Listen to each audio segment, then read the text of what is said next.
Literally minutes ago, KT Molefe has found out his fate after showing up in court in all blue. He wore his something blue as his good luck charm.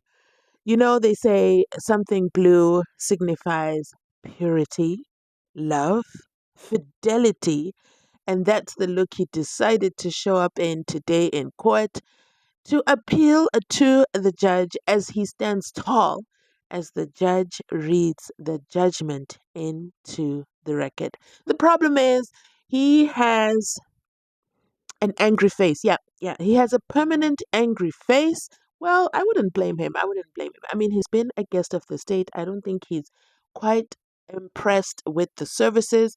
It's not like he is at a five-star hotel and he can complain to customer service about the quality of his room, his mattress, and just how cold it is. The meals might not be to his satisfaction over there at Jose under the leadership of Mr. Koza. Drop a one in the comment section if you know who Mr. Koza is.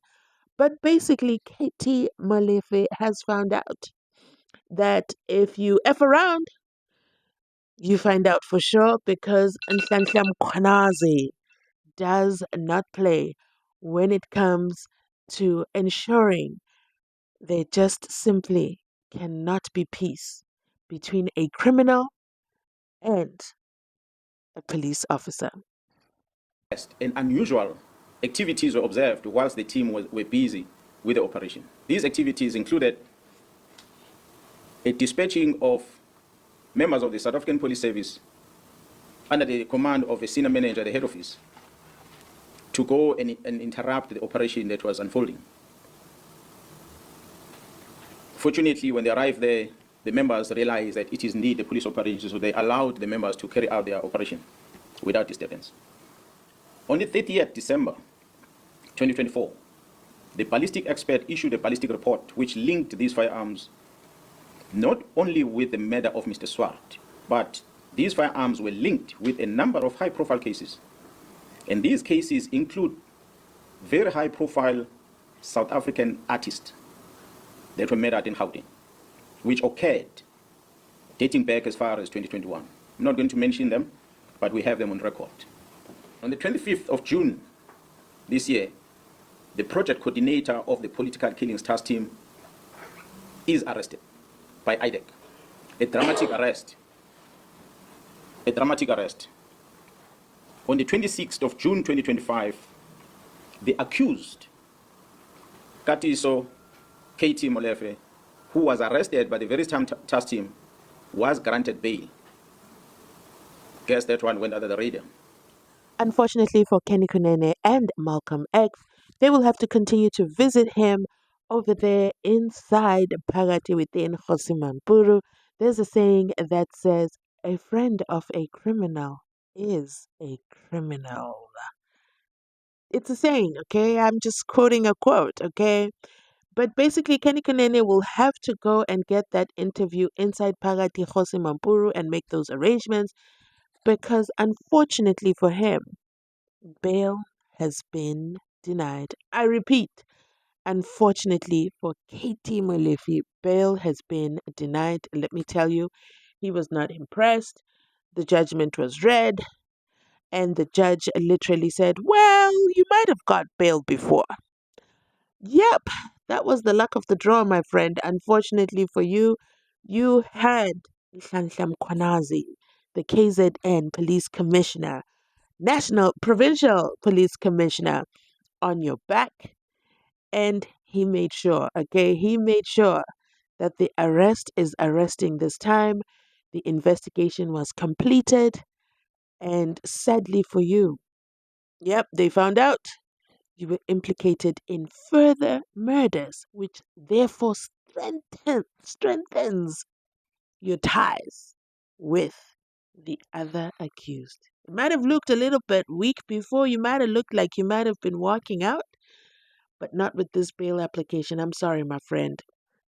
Unfortunately, KT Molefe returns back to his cell at Josimampuru to remain a guest of the state until trial date.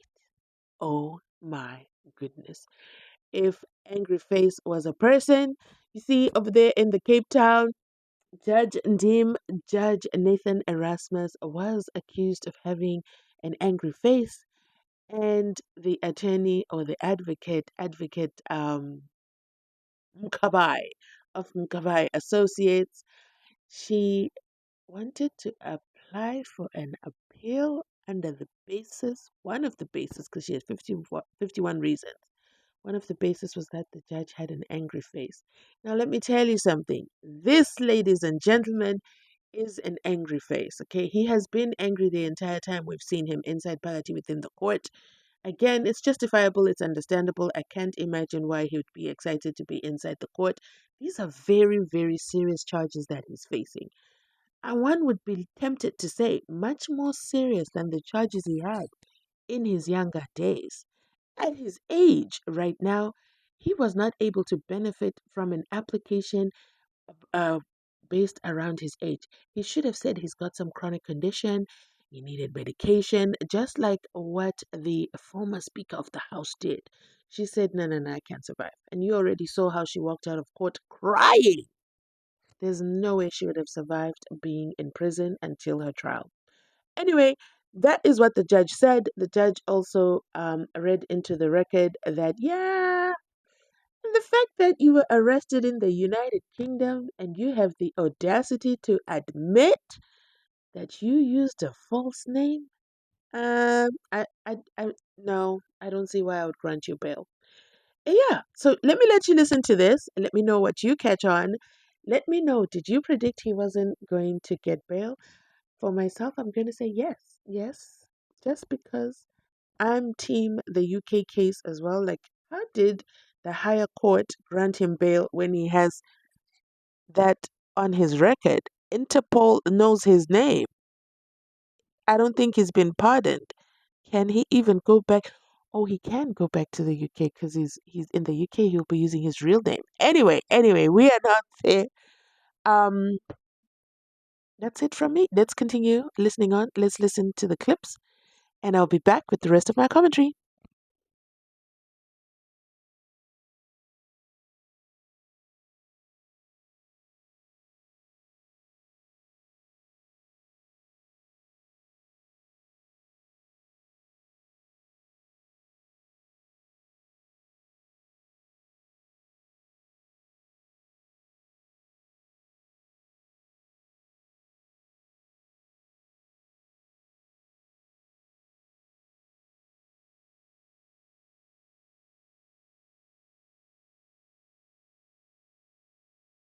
What? Now it's a pending case in the sense that it's pending in another court. This person was shot and killed on 17 April 2024. Now the same co-accused, to wit Michael Pule Tau, Musa Kekana and Diego Floyd Mabusela, are involved in all these cases with the applicant. The applicant is further charged with the following counts in this case: conspiracy to commit murder in respect of Opa Sefoka, DJ Somebody, murder in respect of the same person, conspiracy to commit murder in respect of Sibusiso Mokoena, murder in respect of Sibusiso Mokoena, conspiracy to commit murder in respect of Sandile Sean Mieza, conspiracy to commit murder in respect of Hector Butelesi or DJ Ventos, murder in respect of the same person. The applicant on appeal was granted bail by the High Court on the first matter currently pending in the High Court. It is alleged that all these killings were contract killings. The allegation is that it involves a similar modus operandi. The victims were killed in assassination style with AK-47 assault rifles with the clear motive of elimination. These killings also involved the actual contract killers, accused 1, 2 and 3, where the case against them appears to be extremely strong at this stage. It also involves a mastermind and a middleman, the one orchestrating the hits. It appears that the applicant, according to the state, falls in the last category. Now here it is alleged that the victims were involved in a drug trade. The The applicant's personal circumstances are before court. The applicant, sorry, I just want to say, you indicated last time that there was no need for interpreter. That's still the position. The applicant was born in Mapetla, Soweto. He completed his matric there and studied at Vista University. He lived in the greater Johannesburg area for his whole life. It is significant that the applicant has a previous drug-related conviction in the UK for the possession of drugs, cannabis, the import of which is prohibited, as it's stated on the UK documents. He also has a fraud conviction relating to his stay in the UK. What is really concerning is the fact that he used a false Lesotho passport, in that case together with a false name or alias to wit David Tebo Lebitsa. Now, although this was way back in 2004, it raises concern of what the applicant is capable of. It appears that the investigative unit currently investigates other cases of similar nature against members of this so-called syndicate, and that there are missing pieces of evidence like the other AK-47 assault rifle used in these murders. Another concern this court has is the large amounts of cash that were paid into the applicant's company's accounts. This, in the absence of an explanation, strongly suggests unidentified sources of income with the risks that goes together with that. The applicant avers that the state's case against him is extremely weak and circumstantial by nature. It is true that the evidence against the applicant, because of his role in the killings, will be distant, as he was not physically present during the hits. The absence of direct evidence, however, does not mean that an inference of guilt can't be deducted. In the Matabula case, it was ruled, but a state case supposed in advance to be frail may nevertheless sustain proof beyond reasonable doubt when put to the test in order to successfully challenge the merits of such a case in bail proceedings. An application needs to go further. He must prove on a balance of probability that he will be acquitted of the charges. Now, this in its essence means that in bail applications, because of its unique character, admissibility requirements are less stringent in bail applications than in the subsequent trial matters because of the initial nature of bail applications. The other accused, for instance, are not before court, and only the trial court will have the benefit to rule on the evidence in its totality. The applicant alleges that he is neither K nor Pafa. The state adduced evidence based on cell phone records, WhatsApps, and calls made from number one, especially that the applicant is both K and Pafa. It is quite apparent that the gunmen were awaiting payment from the applicant, according to this, for these hits performed.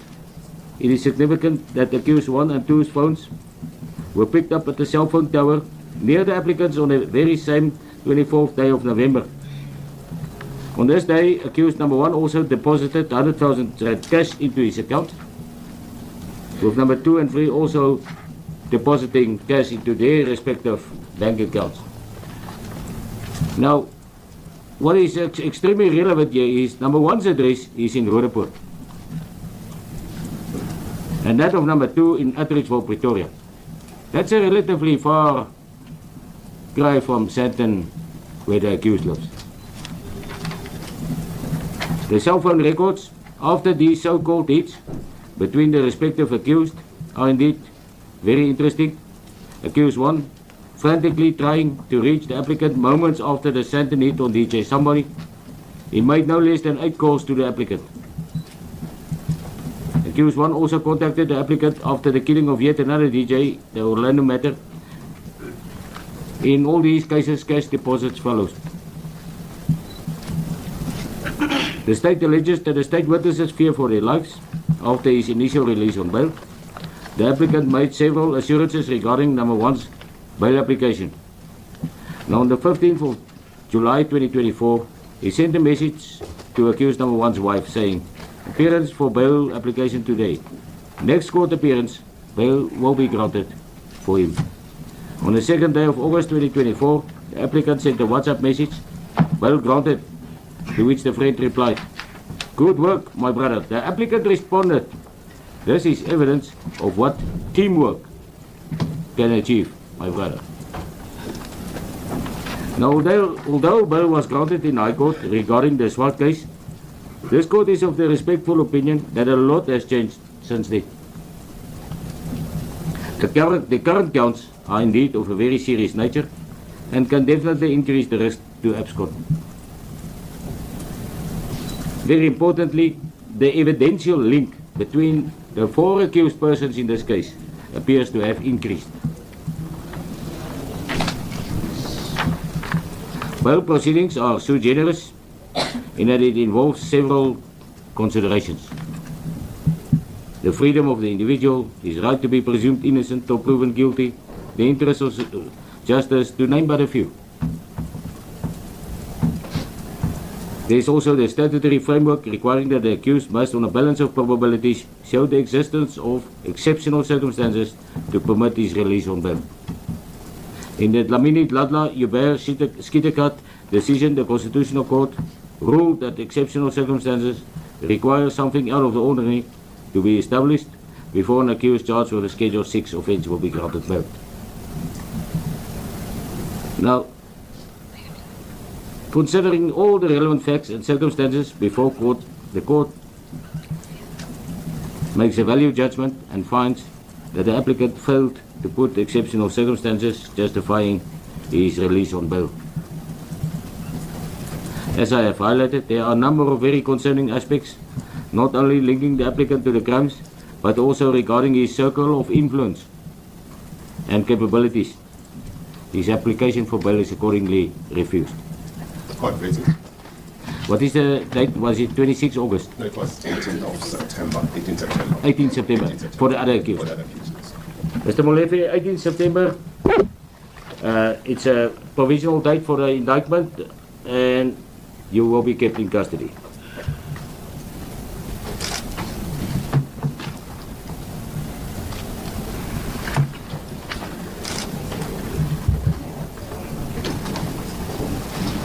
Good, you can stand down.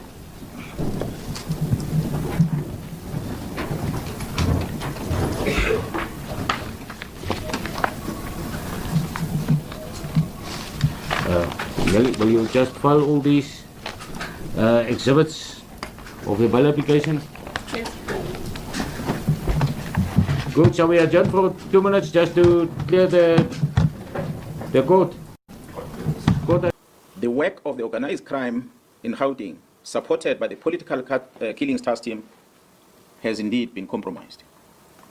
The disbandment of the political killings task team was influenced by the sterling work that they performed in Gauteng to uncover the criminal syndicate, which involved some members of the criminal justice system operating in Gauteng province, and not because of what I presented earlier, which was the work they did in the province of KwaZulu-Natal.